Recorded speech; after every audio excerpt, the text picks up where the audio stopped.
Bonjour, je me présente, je m'appelle Joseph Antoine, je suis père aidant à la SQS et je vais vous parler aujourd'hui de... Bonjour, je me présente à nouveau, je suis Joseph Antoine, père aidant à la SQS. Donc, c'est moi qui va s'occuper du webinaire aujourd'hui. Je vais vous parler de la formation de père aidance. Donc, rentrons dans le sujet. Euh, pour être père aidant, il faut avoir quelques qualités en préalable. Par exemple, il faut avoir de l'écoute, de l'empathie.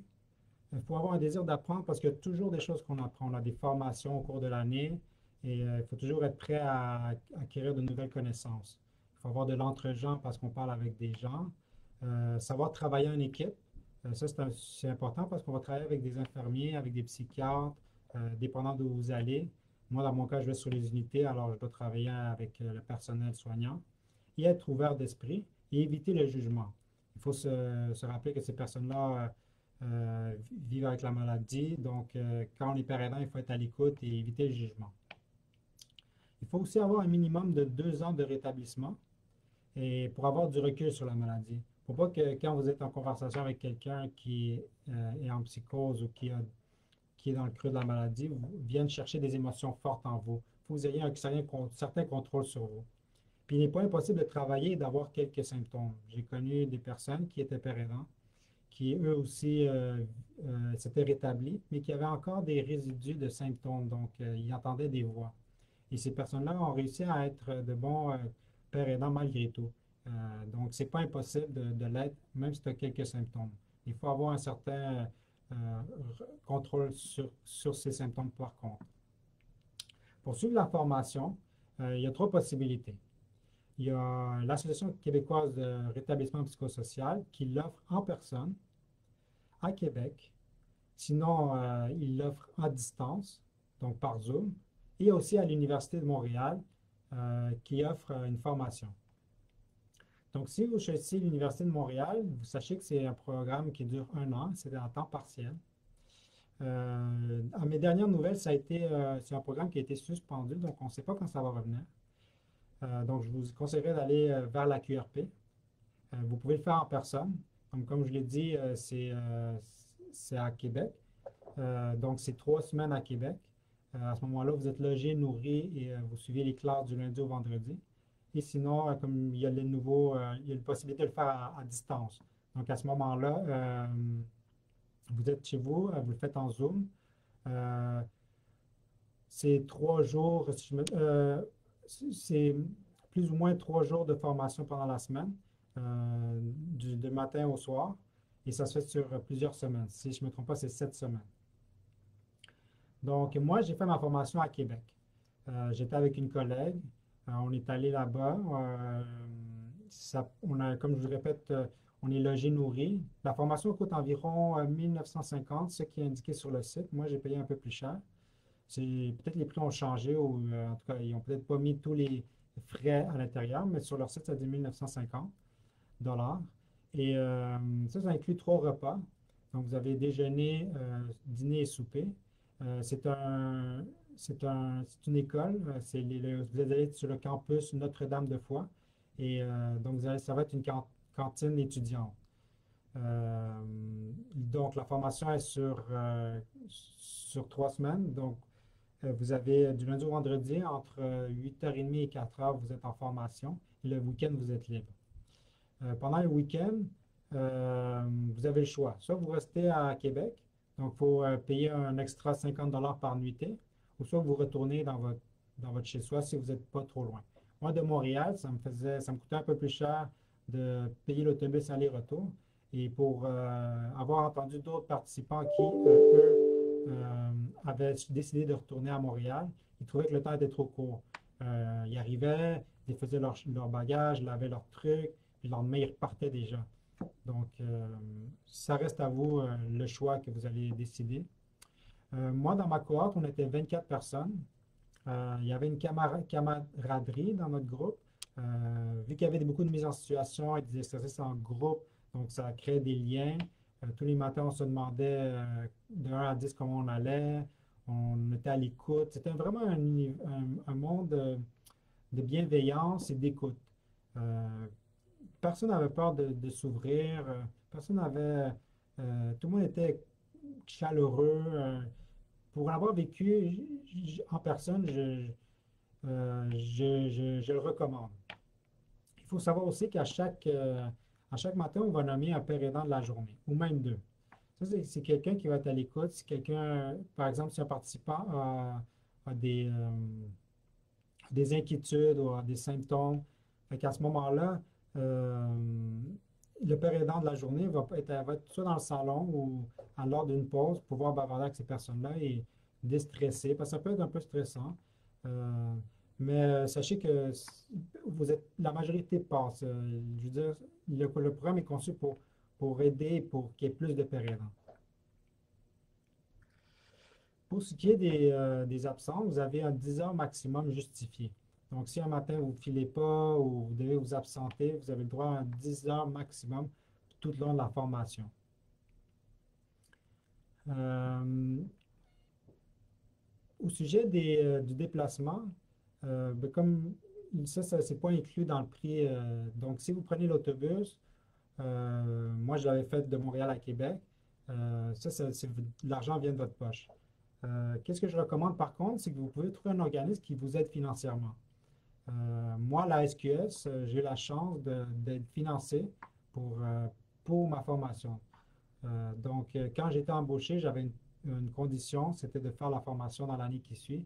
Et j'ai eu un support de la SQS de manière considérable pour ma formation.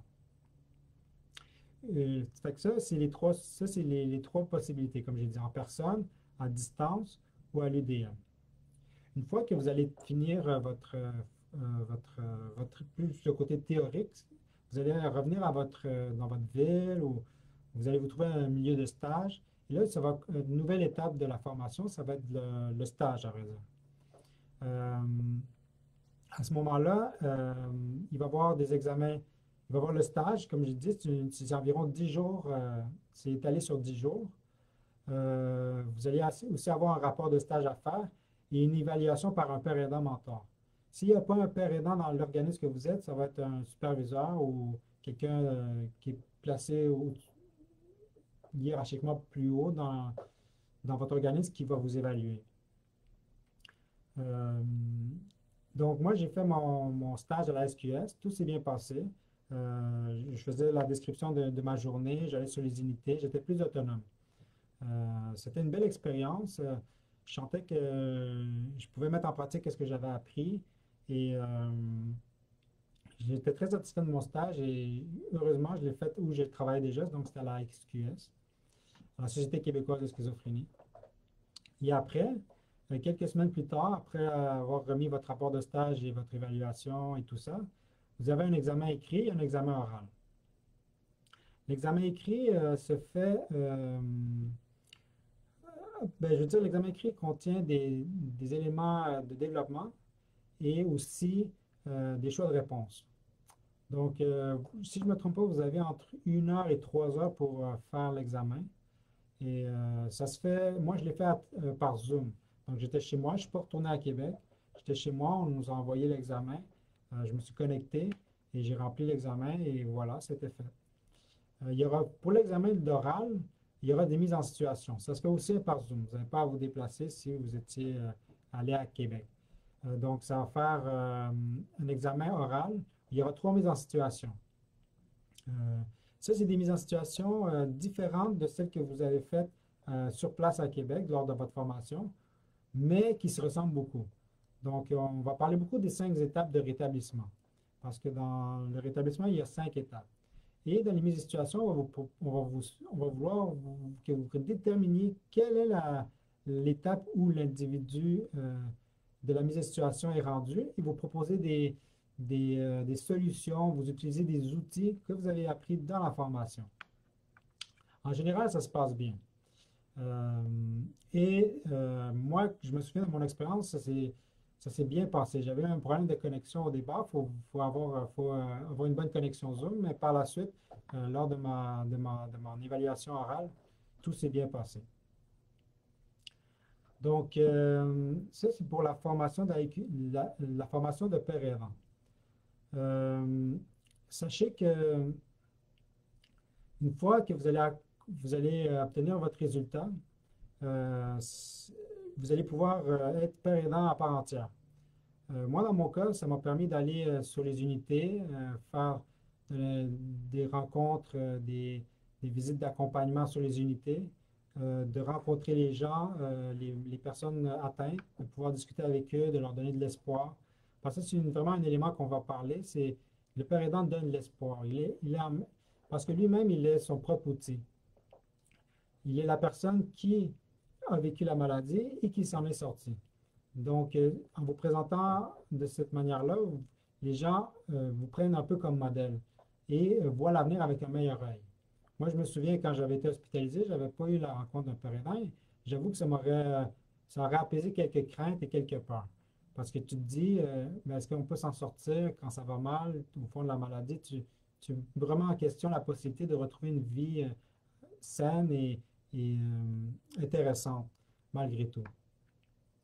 Je fais aussi, comme père aidant, je fais aussi des rencontres individuelles dans des lieux publics où j'ai la chance de bavarder avec des gens euh, qui sont soit avec des symptômes ou soit en rétablissement aussi. Je fais aussi des témoignages. Ça, c'est un aspect qu'on va mentionner aussi dans la formation. Être à l'aise avec le dévoilement. Parce que c'est ça un peu être ça, père aidant, c'est se raconter, c'est essayer de faire des liens avec les personnes atteintes et en se dévoilant, en leur montrant que oui, on a été passé par là et oui, qu'on peut s'en sortir. Fait que ça, c'est pas mal ça pour la formation. Donc, si vous sentez que ça vous interpelle, que vous avez les qualités que je vous ai mentionnées plus tôt et que vous êtes prêt à vous investir pour un bon 3 semaines ou 7 semaines en Zoom, donc n'hésitez pas. Moi, de mon expérience, je suis très satisfait de mon choix de carrière et je le recommande à quiconque qui veut, qui sent qui sent la flamme de vouloir passer au suivant un peu. Parce que, on le sait tous, il y en a qui s'en remettent moins bien que d'autres, mais si vous pouvez justement amener de l'espoir à d'autres personnes, donc je pense que la formation est faite pour vous. Donc, si vous voulez continuer à appuyer la SQS dans sa mission, vous pouvez aller sur notre site internet au www.schizophrénie.qc.ca et faire un don sur l'onglet Faire un don. Vous pouvez aussi partager notre contenu dans votre réseau pour contribuer à la déstigmatisation de la maladie. Et si vous voulez communiquer avec nous, je veux dire les pères aidants, il y a Simon, Andolphe, Chad et moi-même seront présents pour vous écouter. Vous avez juste à composer le 514-251-4125 ou au poste 1, ou sinon sans frais au 1-866-888-2323. Donc voilà, ça c'est la conclusion de mon webinaire. Je vous souhaite une bonne journée et à la prochaine.